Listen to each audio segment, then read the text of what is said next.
रामनवमी के पावन अवसर पे राम को हम थोड़ा समझने का कोशिश करेंगे।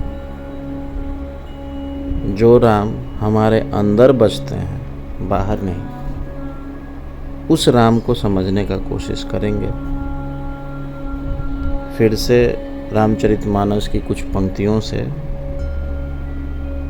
तुलसीदास जी द्वारा रचित और इसमें छुपे रहस्यों पे हम गौर करेंगे। इनमें छुपे अध्यात्म को समझेंगे और इस गुणों को अपने जीवन में कैसे लाया जाए, इसका प्रयास कैसे किया जाए, ताकि जो भगवत प्राप्ति की जो राह है उसमें हम थोड़ा बहुत भी आगे बढ़ सकें। उस चीज़ को हम आज रामनवमी के शुभ अवसर पर समझने का कोशिश करेंगे और अपने अंदर भी उस राम को हमेशा जगाने का ईश्वर से ही प्रेरणा मांगेंगे और ईश्वर से ही ताकत चाहेंगे कि हम उसको हमेशा बरकरार रख पाएं। तो जो रामचंद्र जी हैं, उनके सामने विभीषण जी शरणागति के लिए गए हैं। उस समय के कुछ पंक्तियों पे हम प्रकाश डालते हैं। तब लगी कुशल न जीव कहूँ, सपने हूँ मन विश्राम।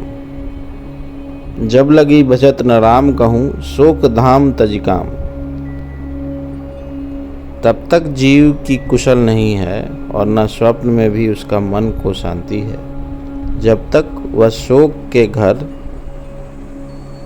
काम विषय कामना को छोड़कर श्री राम जी को नहीं बचता। जब लगी हृदय बसत खल नाना, लोभ मोह मच्छर मद माना। जब लगी उर न बसत रघुनाथा, धरे चाप सायक कटिभाता। लोभ मोह मत्सर मद और मान आदि अनेक दुष्ट तभी तक हृदय में बसे हैं जब तक कि धनुष बाण और कमर में तरकश धारण किए हुए श्री रघुनाथ जी हृदय में नहीं बसते। ममता तरुण तमी अधियारी, राग द्वेष उलुक सुखकारी। तब लगी बसती जीव मन माही, जब लगी प्रभु प्रताप रवि नाही। ममता पूर्ण अंधेरी रात है जो राग द्वेष रूपी उल्लुओं को सुख देने वाली है। वह ममता रूपी रात्रि तभी तक जीव के मन में बसती है जब तक प्रभु का प्रताप रूपी सूर्य उदय नहीं होता है। तो ये तीनों पंक्तियों में हमने रामचंद्र जी को कुछ बताते हुए, विभीषण जी को बताते हुए देखा। तो क्या देखा कि जीव का कुशल तब तक नहीं है जब वो विषय कामना को अपने मन में बसाए रखता है। आज इस दौर में हर कोई के मन में कुछ न कुछ विषय और कामना है। विभिन्न तरीके का विषय है, विभिन्न तरीके की कामना है। हर मनुष्य के अंदर कुछ न कुछ विषय और कामना है। और जब तक विषय और कामना रहेगा तो विषयी कामना जो है दो प्रकार के होते हैं। अगर आप का कामना सिर्फ ईश्वर प्राप्ति के लिए है और आप उस ओर प्रयास कर रहे हैं, तो वो गड़बड़ नहीं है। लेकिन ऐसी विषय कामना है जिससे आप सोच रहे हैं, मन में कुछ विचार ला रहे हैं, अपने को अशांत किए हुए हैं, तो वो तब तक नहीं हटता है जब तक ले श्री रामचंद्र जी आपके मन में नहीं बसते हैं। और तुलसीदास जी ने 6 चीज को दुष्ट के समान बोला है। तो तुलसीदास जी भी इसी कलयुग में जन्मे और उन्होंने इन सब चीज़ों को समझा। वो संत थे और उन्होंने इन चीज़ों को समझाया कि लोभ, मोह, क्रोध, मत्सर, मद और मान ये सब दुष्ट हैं। ये हमारे हर आदमी के अंदर, हर मनुष्य के अंदर ये सब चीज़ें जब से हम आते हैं इस भूलोक पे तब से ये सब रहते हैं साथ में, जो एक साथ एक्युमुलेट होके माया का काम करते रहते हैं। हर कोई के जीवन में कुछ न कुछ है। किसी को किसी बात का लोभ है कि मुझे ये मिल जाए, मुझे वो मिल जाए। किसी को मोह है, किसी को मत्सर है।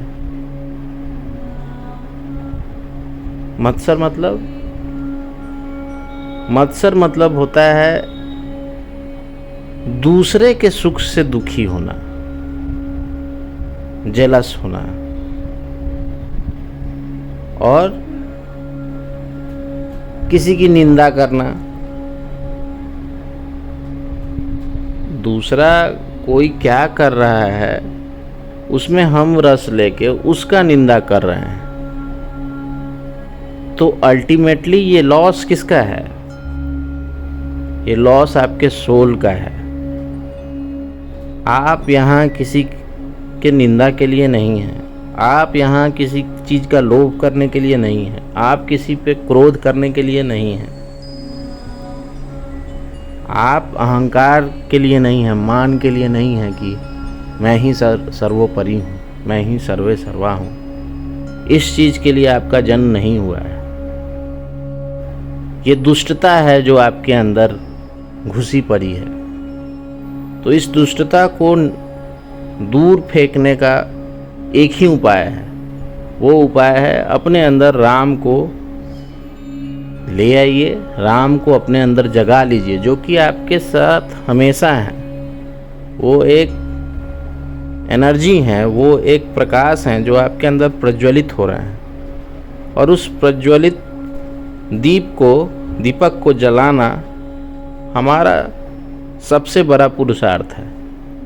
और ये पुरुषार्थ जगेगा कैसे? तो ये पुरुषार्थ तभी जगेगा जब हम इन दुष्टों को पहचान कर लें कि ये दुष्ट हमारे जीवन में किस तरीके से घुसे हुए हैं।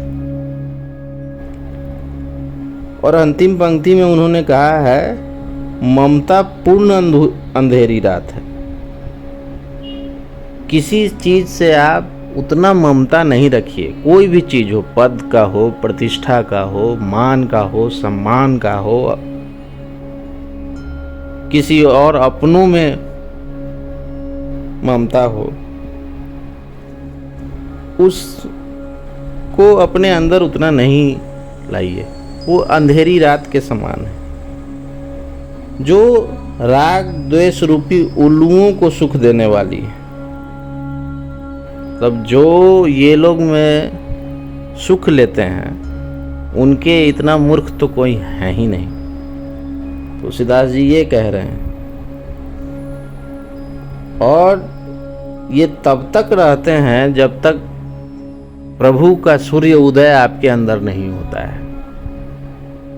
तो प्रभु का सूर्य उदय आखिर कैसे हो जो ये इन दुष्टों का नाश हो और प्रभु हमेशा आपके अंदर स्थापित हो जाएं? इसका उपाय क्या है? जिनको तुलसीदास जी ने समझाया तो बहुत जगहों पे है, लेकिन कुछ नियम हैं जिनको करके हम सुगमता से वहाँ तक पहुँच सकते हैं। तो अपने अंदर रामचंद्र को बसाने का सबसे पहला तरीका क्या है कि आप ईश्वर का नाम स्मरण हमेशा याद रखिए और हमेशा करते रहिए। तो उस नाम के स्मरण में सब चीज़ आ जाता है। वो आप ईश्वर का नाम लीजिए, जिस भी ईश्वर को आप मानते हैं, तो नाम स्मरण में, या फिर आपको कोई मंत्र है, आपको कहीं से आपके गुरु ने दिया है या फिर माता पिता ने दिया है, या कोई भी आपको ऐसा लगता है आपने कहीं से देखा है, उस मंत्र को पकड़ लीजिए और उसको हमेशा भजते रहिए, हमेशा भजते रहिए। वो क्या होगा कि आपका अंदर से जितने भी दुष्टता हैं उनको धीरे धीरे खत्म करेगा। तो हम मनुष्यों का क्या है ना कि हम सबसे बड़ा गुण हमारे अंदर क्या है कि हम ही ईश्वर हैं, और सबसे बड़ा अवगुण क्या है कि हमसे बड़ा आलसी कोई नहीं है, हमसे बड़ा लोभी कोई नहीं है, हमसे बड़ा मोही कोई नहीं है, हमसे बड़ा जलनशील कोई नहीं है, हमसे बड़ा अहंकारी कोई नहीं है, हमसे बड़ा मद वाला कोई आदमी नहीं है, हमसे बड़ा क्रोधी कोई नहीं है। ये सब गुण हमारे अंदर है और अवगुण भी साथ साथ है। तो इन तमाम अवगुणों को जब तक हम दूर नहीं करेंगे और अवगुणों को समझेंगे नहीं, तो अवगुणों को दूर करने के लिए ही नाम जाप, मंत्रोच्चारण, पूजा करने की विधि, ये सब हमारे राष्ट्र में चलाया गया। और रामचंद्र, अगर रामचंद्र को पूजा जाता है तो रामचंद्र को सिर्फ इसलिए नहीं पूजा जाता है कि वो मर्यादा पुरुषोत्तम थे, उन्होंने रावण का वध किया, जबकि उन्होंने इन 6 चीज पे विजय हासिल की थी। ये 6 दुष्टता जो था उन पे उन्होंने विजय हासिल किया था। तो रामचंद्र जी इसलिए पूजनीय हैं। तो पूजनीय हैं, आप उनसे ये सीखिए कि हम अपने अंदर कैसे राम को जगाएं। तो हमें भी प्रयास करना होगा, हमें प्रण लेना होगा कि हमारे अंदर ये जो छुपे दुश्मन हैं, जो आंतरिक रूप से हमें कमज़ोर कर रहे हैं, उनको हमें हटाना है। और हटाने के लिए हमें नाम स्मरण करना पड़ेगा, ध्यान करना पड़ेगा, पूजा करना पड़ेगा, निरंतर अपने अंदर घुसना पड़ेगा, अपने आंतरिक संरचना को जानना पड़ेगा। हमें लगता है कि हम बहुत जान गए हैं, जबकि हम कुछ नहीं जानते हैं। हम सिर्फ अपने आप को जान लें तो हमें सब ज्ञान हो जाए, लेकिन हम वो भी नहीं जान पाते हैं। हम इन दुष्टताओं वाले चक्र में फंस जाते हैं जो किसी काम का नहीं है। तो ये 6 चीज को हटाने का निरंतर प्रयास होना चाहिए, और निरंतर प्रयास तभी हो सकता है जब आपके अंदर स्मरण ईश्वर का हमेशा चलते रहे। और अपने अंदर, हम हर आदमी अपने अंदर छुपी हुई बुराइयों को जानता है। तो धीरे धीरे करके अपने बुराइयों को हटाने का, जब तक आपका जीवन शेष है, आप उन बुराइयों को हटाने का कोशिश करिए और ईश्वर में लगिए, ईश्वर को भजिए। और जब आपके अंदर वो सूर्य की तरह उदित हो जाएंगे तो स्वतः आप भी वही ईश्वर हो जाएंगे। और आप जैसे ही ईश्वर हुए तो आप भी वही परमात्मा हैं, आप ही वही ईश्वर है। जिस ईश्वर ने आप पे कृपा की, हम पे कृपा की, जो हमें इस भूलोक पे भेजा कि तुम अपने आप को परमात्मा बना डालो, मेरे जैसा बना डालो। और हम उस बनने की ओर न जाके जो न बनने योग्य है, हम वो बनना चाह रहे हैं। वो बनने से कुछ हासिल नहीं होगा। तो आज के दिन, रामनवमी के दिन, हम ये प्रण करें कि हम जो भी विधि जानते हैं, नाम जाप, मंत्रोच्चारण, पूजा, ध्यान, समाधि, जो भी हम जानते हैं, जो भी क्रिया हम जानते हैं जिससे हम ईश्वर में लीन रह पाते हैं, उसका निरंतर प्रयास करें, उसका एक नियम बना लें और नियम कंटिन्यू रहना चाहिए। और उस कंटिन्यूटी के साथ हम ईश्वर को प्राप्त करने का कोशिश करें।